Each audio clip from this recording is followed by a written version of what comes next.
कनकपुर नामक गांव में एक गरीब किसान रहता है जिसके पास एक बंजर जमीन थी जिसमें किसान रोज मेहनत करता था, ये सोचकर कि कभी ना कभी फसल अच्छी होगी।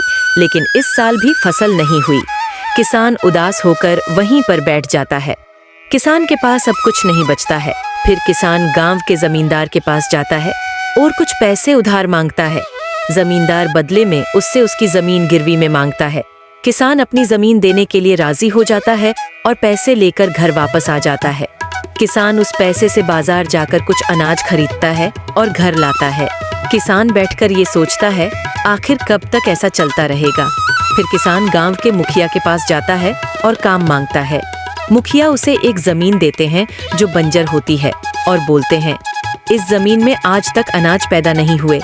अगर तुमको उसमें काम करना है तो बोलो। किसान के पास दूसरा कोई चारा नहीं था और वो काम करने के लिए मान जाता है। अगले ही दिन किसान उस खेत में मेहनत करना शुरू कर देता है।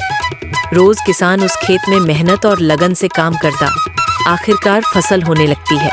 किसान उस फसल को बाजार जाकर बेच देता है और उससे जो धन प्राप्त होता है उसे मुखिया को दे देता है। मुखिया उस पैसे को आधा आधा कर देते हैं। किसान खुशी खुशी घर लौटता है। अब उस जमीन में अच्छी फसल होती है। अगले दिन किसान गांव के जमींदार के पास जाता है और उसे पैसा देकर अपनी बंजर जमीन को छुड़ा लेता है। किसान अब खुशी खुशी जीता है। दोस्तों, इस कहानी से हमें ये सीख मिलती है कि जिंदगी में कभी हार नहीं मानना चाहिए।